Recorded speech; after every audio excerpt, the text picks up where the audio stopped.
प्रधानमंत्री नरेंद्र मोदी ने गुजरात विधानसभा चुनाव 2022 के दूसरे चरण में मतदान किया। प्रधानमंत्री मोदी ने अहमदाबाद के रानीप में निशान पब्लिक स्कूल में अपना मतदान किया।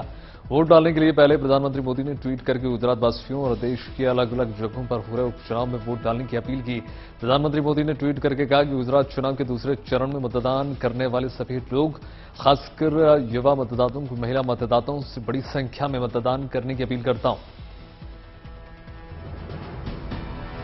लोकतंत्र के इस उत्सव में गुजरात के मुख्यमंत्री भूपेंद्र पटेल ने शिलाजा अनुपम स्कूल में अपना मतदान किया। मुख्यमंत्री भूपेंद्र पटेल ने वोट डालने के बाद कहा कि आज गुजरात में लोकशाही पर्व मनाया जा रहा है। आज गुजरात में दूसरे चरण के लिए मतदान शुरू किया गया। सभी जनता शांतिपूर्ण तरीके से मतदान करने में हिस्सा लेंगे और भारी मतदान करेंगे।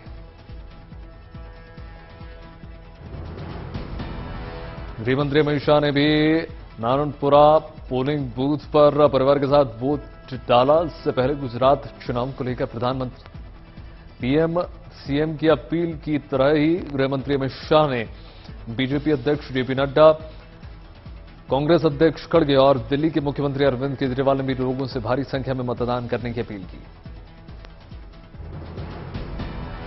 गुजरात विधानसभा चुनाव के दूसरे चरण में वोटिंग जारी है। वोटिंग सुबह 8 बजे से शुरू हो गई, जो शाम 5 बजे तक चलेगी। सुबह 9 बजे तक करीब 5% मतदान हुआ। दूसरे चरण की वोटिंग के लिए लगभग 26,000 मतदान केंद्र बनाए गए हैं।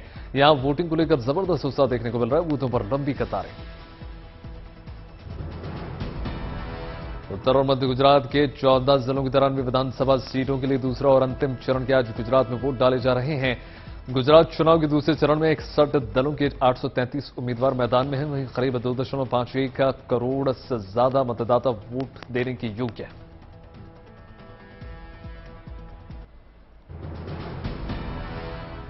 बीजेपी के लिए ताबड़तोड़ सभाएं और रोड शो करने के बाद और वोटिंग से पहले प्रधानमंत्री मोदी कल शाम अहमदाबाद पहुंचे थे और फिर अपनी मां से मिलने के लिए गांधीनगर पहुंचे। प्रधानमंत्री मोदी ने गांधीनगर पहुंचकर मां से आशीर्वाद लिया। प्रधानमंत्री मोदी ने उनके साथ बैठकर कुछ देर बातचीत भी की और चाय भी पी। प्रधानमंत्री की मोदी के छोटे भाई पंकज मोदी हीराबाई की देखरेख करते हैं।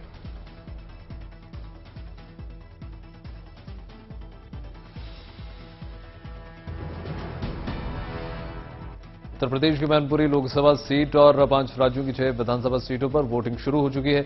उत्तर प्रदेश के रामपुर सदर की हथौली, उड़ीसा के पदमपुर, राजस्थान की सरदार शहर, बिहार के कुर्नी और छत्तीसगढ़ की भानु प्रतापपुर सीट पर मतदान हो रहा है।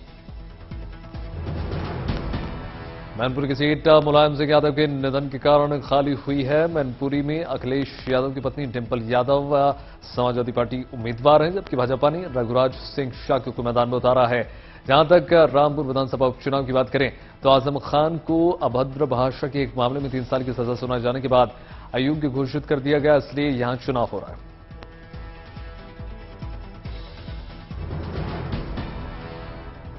मध्य प्रदेश के मुख्यमंत्री शिवराज सिंह चौहान ने इंदौर में लव जिहाद को लेकर बड़ा बयान दिया। उन्होंने कहा कि ये खेल मध्य प्रदेश की धरती पर नहीं खेलने दूंगा।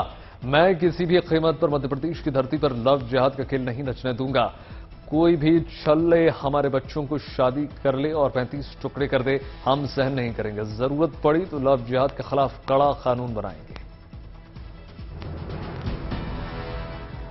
राहुल गांधी के नेतृत्व में कांग्रेस की भारत जोड़ो यात्रा रविवार शाम राजस्थान पहुंच चुकी। मध्य प्रदेश में 12 दिनों में 380 किलोमीटर की दूरी तय करने के बाद यात्रा राजस्थान के झालावाड़ पर प्रवेश कर चुकी है। इस दौरान राहुल गांधी के साथ कांग्रेस की एसपी इकाई के प्रमुख कमलनाथ और पार्टी के अन्य नेता भी शामिल रहे। यहां कांग्रेस कार्यकर्ताओं ने यात्रा का भव्य स्वागत किया। यहां राहुल ने अशोक गहलोत और कमलनाथ संग डांस भी किया।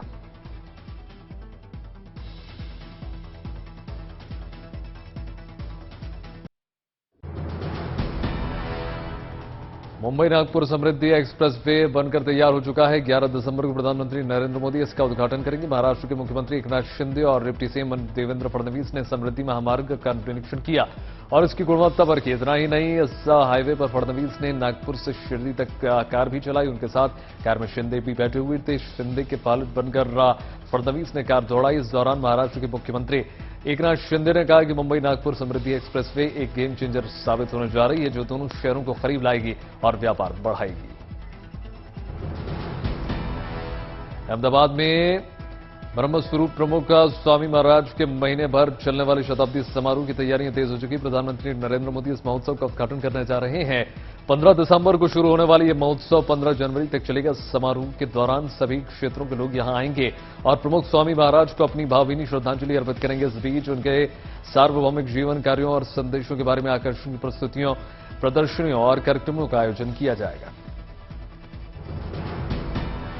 कुरुक्षेत्र के पास ज्योतिसर में अंतर्राष्ट्रीय गीता महोत्सव का समापन पर मुख्यमंत्री मनोहर लाल खट्टर मुख्य अतिथि के तौर पर शामिल हुए। इस मौके पर उन्होंने आरती की। चारों तरफ मंत्रोच्चारण के साथ गीता के उपदेश गूंज रहे थे। मुख्यमंत्री खट्टर ने ज्योतिसर तीर्थ के निरीक्षण के बाद भगवान श्री कृष्ण के विराट स्वरूप की भी दर्शन कर दिए। यहां पर मुख्यमंत्री मनोहर लाल ने अपने पर्यटन विभाग के अधिकारियों से ज्योतिसर में बन रहे महाभारत थीम और अन्य प्रोजेक्ट के बारे में फीडबैक भी लिया।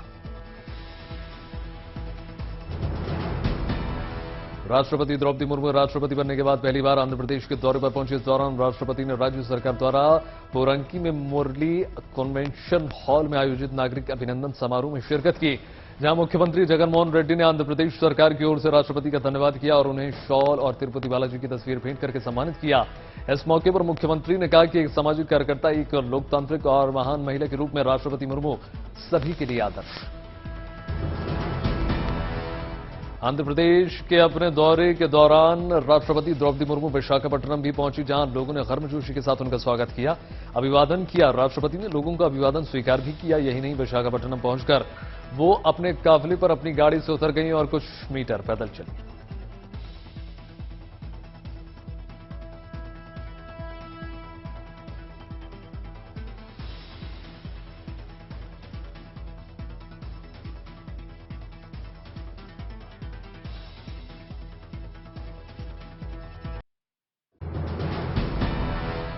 मध्य प्रदेश के राजगढ़ में भारत जोड़ो यात्रा के दौरान भावुक करने वाली तस्वीरें निकलकर सामने आई। यहां 6 साल के मासूम आर्यमान के राहुल गांधी को यात्रा चॉकलेट देकर उनका समर्थन करते नजर आया। राहुल गांधी को चॉकलेट देने के बाद नन्हे से बालक ने कहा कि वो थक गए होंगे, इसलिए उन्हें चॉकलेट गिफ्ट की एनर्जी के लिए। मुख्यमंत्री योगी आदित्यनाथ कल अपने गृहनगर गोरखपुर पहुंचे। यहां उन्होंने दिग्विजय नाथ पार्क में आयोजित कार्यक्रम में महानगर के पहले 6 लेन फ्लाईओवर समेत 950 करोड़ रुपए की 4 बड़ी विकास परियोजनाओं की सौगात दी। इस मौके पर मुख्यमंत्री योगी आदित्यनाथ ने कहा कि उत्तर प्रदेश में ट्रिपल इंजन सरकार बनेगी। चेन्नई की संगीत अकादमी में कल गंधर्व पद्मश्री घंटासाला वेंकटेश्वर राव की 100वीं जयंती मनाई गई। इस मौके पर पूर्व उपराष्ट्रपति एम वेंकैया नायडू कार्यक्रम में शामिल हुए। इस मौके पर यहां सांस्कृतिक कार्यक्रम का आयोजन किया गया। भुवनेश्वर में केंद्रीय स्वास्थ्य राज्य मंत्री भारती प्रवीण पवार ने एम्स में मल्टी यूटिलिटी सेंटर का उद्घाटन कर दिया। इस मौके पर उन्होंने कहा कि मरीजों की सुविधा के लिए सरकार लगातार काम कर रही है। कार्यक्रम के बाद स्वास्थ्य राज्य मंत्री ने भुवनेश्वर एम्स की सेवाओं और सुविधाओं को लेकर अफसरों के साथ एक बैठक भी की।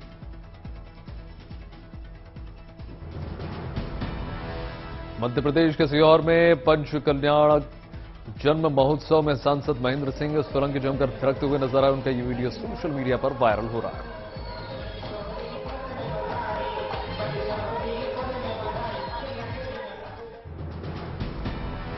बीएसएफ के डीजी पंकज कुमार सिंह ने जेसीपी अटारी रिट्रीट समारोह के लिए बुकिंग वेबसाइट का उद्घाटन कर दिया। इस वेबसाइट के जरिए अब अटारी वाघा बॉर्डर पर रिट्रीट सेरेमनी ऑनलाइन बुकिंग करी जा सकेगी। जो लोग समारोह का हिस्सा बनना चाहते हैं वो वेबसाइट के जरिए ऑनलाइन बुकिंग करा सकते हैं। लेजर वैली में चल रहे 3 दिवसीय चंडीगढ़ कार्निवल का समापन हो चुका। कार्निवल के आखिरी दिन यहां लोगों की भारी भीड़ जमी हुई। इस मौके पर सुखना लेक पर सुबह लोगों ने मॉर्निंग वॉक का आनंद उठाया। उसके बाद छुट्टी का दिन होने के कारण दिन भर अच्छी खासी संख्या में लोग आयोजन का मजा लेने आए। शाम को शान के साथ गानों पर लोगों ने खूब मस्ती की।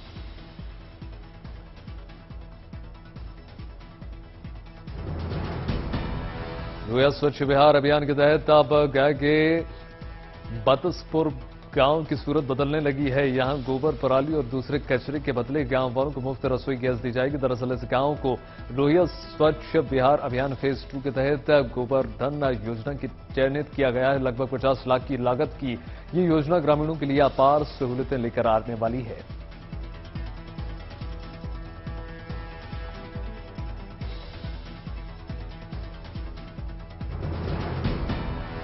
गुवाहाटी में शॉर्ट फिल्म फेस्टिवल 2022 का शुभारंभ हो चुका है। इस मौके पर नॉर्थ ईस्ट फिल्म के कई डायरेक्टर और सितारे वहां पर पहुंचे। इस फेस्टिवल में कई पुरस्कृत शॉर्ट फिल्मों को दिखाया जाएगा। फिल्म प्रेमी इस दौरान फिल्म महोत्सव का आनंद ले सकेंगे।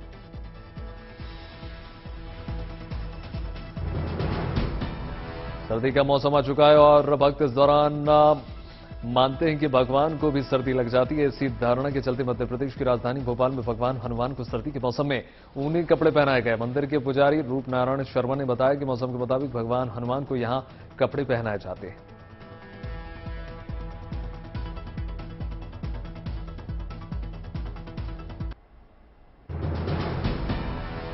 भोपाल में 4 साल के एक छोटे बच्चे ने पुलिस वालों के साथ अपना जन्मदिन मनाया। वो खुद छोटा सिंघम अपने आप को कहता है और जब कोई पुलिस वाला दिखता है तो उसे बिग सिंघम कहता है। कल रुद्रांश नाम के इस बच्चे का जन्मदिन था तो वो माता पिता से जिद करने लगा कि उसे अपना जन्मदिन बड़े सिंघम के साथ मनाना है।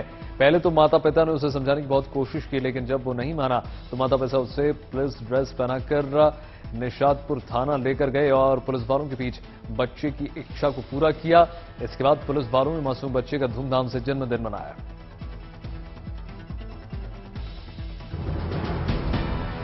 लखनऊ के एक छात्र ने कारनामा कर दिखाया। इस विद्यार्थी ने एक इलेक्ट्रिक गाड़ी बना डाली, जिसकी खासियत यह है कि ये एक बार में चार्ज करने के बाद 7 से 70 किलोमीटर दूरी तक चल सकती है। छात्र के इस प्रयास के चारों ओर चर्चे हो रहे हैं और खूब सुर्खियां बटोर रहे हैं।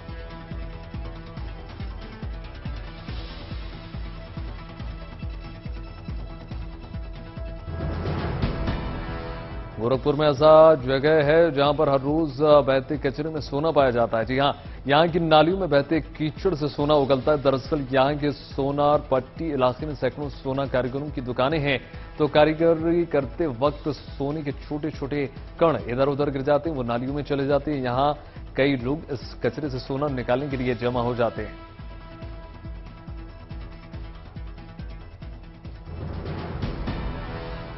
मेन स्ट्रीम क्रिकेट से रिटायरमेंट के बाद भी पूर्व भारतीय क्रिकेटर सचिन तेंदुलकर सुर्खियों में लगातार बने हुए हैं। सचिन इन दिनों कोची में हैं, जहां उन्होंने कोची स्पाइस कोस्ट मैराथन 2022 को हरी झंडी दिखाकर रवाना करा। इस दौरान सचिन की मौजूदगी से लोग बहुत खुश नजर आए और मास्टर ब्लास्टर की एक झलक पाने के लिए लालाहित दिखे।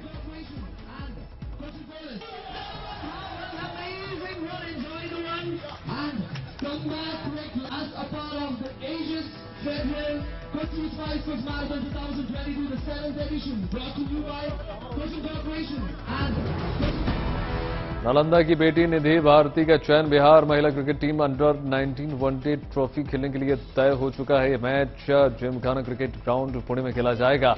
समस्तीपुर में आयोजित क्रिकेट कैंप में बिहार टीम में पूरी 20 लड़कियों का चयन हो चुका है, जिसमें से एक निधि है। वो नालंदा के एक छोटे से गांव बिदुपुर की रहने वाली है। निधि के चयन की सूची मिलते ही घरवार परिवार वाले और गांव के लोगों में खुशी की लहर उमड़ पड़ी। निधि का लक्ष्य अपने देश के लिए खेलना और अपने देश का नाम बढ़ाना है।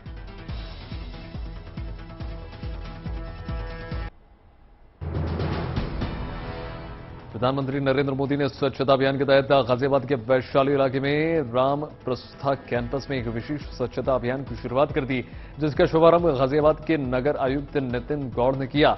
राम प्रस्था कैंपस में ये अभियान महीने के हर पहले और तीसरे सप्ताह में चला जाएगा। इससे आगे चलकर जन भागीदारी से भी जोड़ दिया जाएगा। वाराणसी में स्वच्छ भारत मिशन के तहत नगर निगम में सफाई का महाअभियान चलाया जा गया है, जिसके तहत 141 गार्बेज वल्नरेबल पॉइंट्स का कायाकल्प किया जा चुका है, जिसमें से 17 सौंदर्यीकरण भी किया जा चुका है। गार्बेज वल्नरेबल पॉइंट्स को पूर्णतः खत्म करके नए स्वच्छ स्थान में परिवर्तित कर दिया जाएगा। इस अभियान के तहत शहर को कूड़ा मुक्त कराने के लिए लोगों को जागरूक किया जाएगा और उनसे गंदगी नहीं फैलाने की अपील की जाएगी।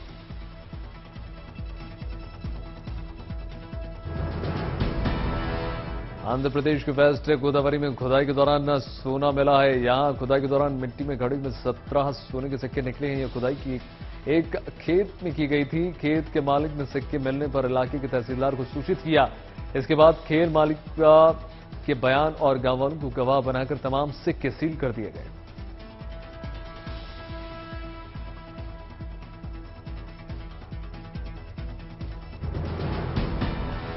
कानपुर नगर निगम ने शहर के 6 जोनों में स्ट्रीट डॉग के लिए शेल्टर होम बनवाए। इन शेल्टर होम्स में आवारा कुत्तों के लिए पोस्टर लगाए गए हैं, बेहतरीन छत बनाई गई है और इसके अंदर कुत्तों को बैठने के लिए अच्छी व्यवस्था की गई है। इतना ही नहीं, इन शेल्टर्स होम में ट्रैकिंग के लिए भी नगर निगम ने कर्मचारियों के पोस्टर किए गए हैं। शेल्टर होम में इन डॉगीज को खाने का भी इंतजाम है।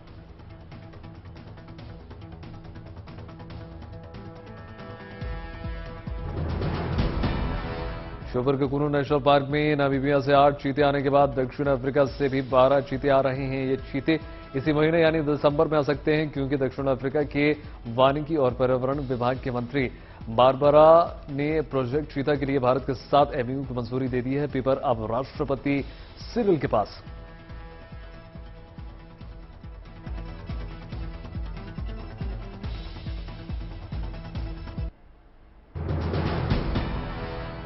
इजरायल के राष्ट्रपति इसहाक हर्जुग पहुंचे बहरीन राजधानी मनामा में की राजा हमद बिन ईसा अल खलीफा से मुलाकात। 2 साल पहले ही सालों की दुश्मनी भुलाकर दोनों देश बन गए थे दोस्त। उसी के सिलसिले में ये मुलाकात हुई, जिसको बहुत महत्वपूर्ण माना जा रहा है।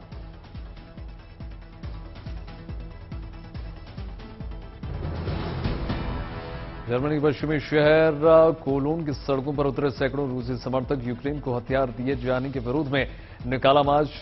प्रदर्शनकारियों की मांग है पश्चिमी देश यूक्रेन को न करे हथियार की सप्लाई, इससे युद्ध में और ज्यादा तब्दीली होने की संभावना है। इसी के तहत इस प्रकार का विरोध प्रदर्शन किया गया, जिसमें हजारों की संख्या में लोग प्लाकार्ड और पोस्टर्स लेकर सड़कों पर उमड़ पड़े।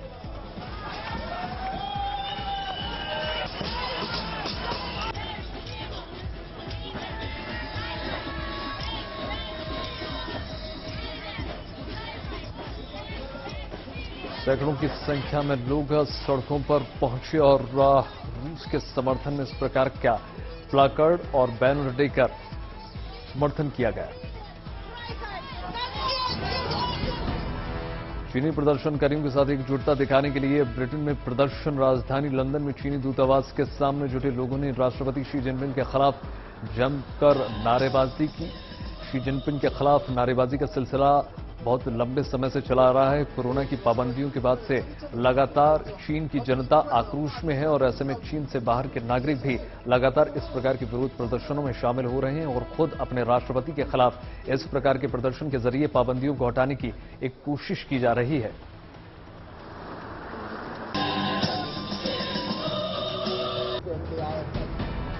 दक्षिण अफ्रीका के जोहान्सबर्ग में दर्दनाक हादसा। धार्मिक अनुष्ठान के लिए नदी किनारे जुटे 1 दर्जन से ज्यादा लोग पानी में बह गए। कम से कम 9 लोगों की मौत, 8 लापता लोगों को ढूंढने का सिलसिला युद्ध स्तर पर जारी है और प्रशासन और आला अधिकारी इस सिलसिले में लगातार काम कर रहे हैं। रूस के साइबेरिया में 5 मंजिला इमारत ध्वस्त हो गई। कम से कम 4 लोगों की मौत, कई घायल। 52 लोगों को रेस्क्यू करके निकाला गया। कई लोगों के दबे होने की आशंका जताई जा रही है। प्रशासन ने दिए जांच के आदेश। इस प्रकार की मंजिल गिर जाने से संभावना अभी भी लोगों के दबे होने की लगातार बनी हुई है। परिवार वालों को तमाम लिस्ट और सुपुर्दगी की कोशिश लगातार जारी है। जर्मनी के ब्रेंडनबर्ग में सालाना क्रिसमस रन। 1000 से ज्यादा लोग सेंटा क्लॉज की वेशभूषा में दौड़ते हुए नजर आए। आयोजकों के मुताबिक क्रिसमस रन का मकसद फेस्टिवल के समय परिवारों को एकजुट करना है। 2 साल से कोरोना पाबंदियों के बाद इस प्रकार का सिलसिला लोगों के बीच उत्साह और उमंग की एक बड़ी वजह बना हुआ है।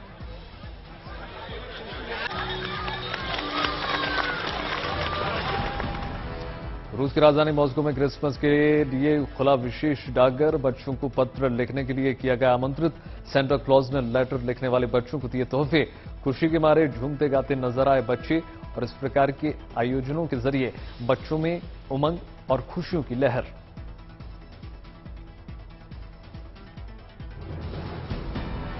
ब्राजील के महान फुटबॉलर पेले हालत स्थिर अल्बर्ट आइंस्टीन अस्पताल में कैंसर का इलाज उनका चल रहा है। साओ पाउलो अस्पताल के बाहर जुटे सैकड़ों फैंस में मोमबत्तियां जलाकर प्रार्थना कर रहे हैं और लगातार उनके स्वस्थ होने की दुआएं मांग रहे हैं। पेले एक महान वेटरन फुटबॉलर।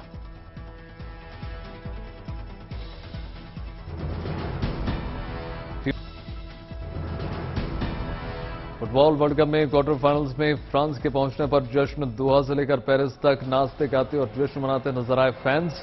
फ्रांस ने पोलैंड को 3-1 से करारी शिकस्त दे दी और फ्रांस की खुशी देखते ही बन रही है फ्रांस में जश्न का माहौल।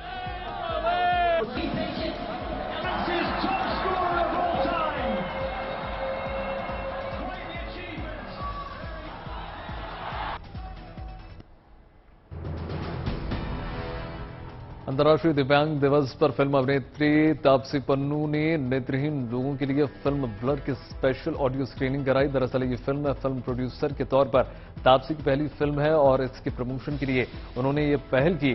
फिल्म का निर्देशन पवन सोनी ने किया है और तापसी फिल्म में मुख्य किरदार में नजर आ रही, जो कि अपनी बहन के कातिल की तलाश करते हुए नजर आएंगे। फिल्म के अंत में तापसी की आंखों पर पट्टी बांधे हुए दिखाया गया है। फिल्म ZEE5 पर रिलीज होगी।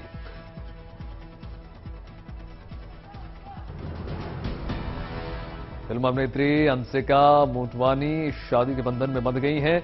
उनकी शादी की तस्वीरें अब सामने निकल कर आई। अंशिका ने अपने सोशल मीडिया अकाउंट पर शादी की तस्वीरें फैंस के साथ साझा की। इन तस्वीरों में अंशिका बहुत खूबसूरत नजर आ रही हैं। 4 दिसंबर को अंशिका ने अपने लॉन्ग टाइम बॉयफ्रेंड सुहेल के संग ब्याह रचा लिया।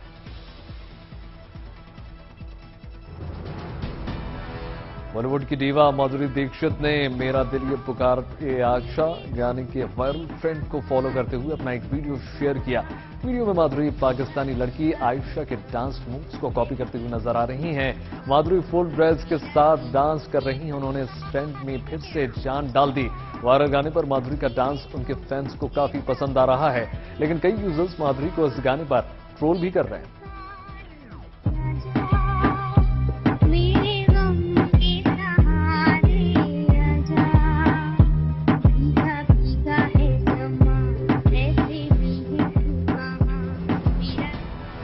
बॉलीवुड एक्ट्रेस अनन्या पांडे अपना संडे बिताने इस बार बांद्रा की सैर पर निकली।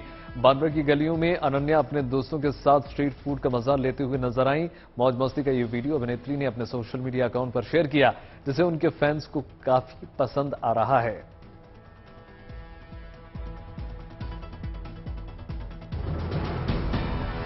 Actor Rana Daggubati airline company IndiGo से काफी परेशान हो चुके हैं।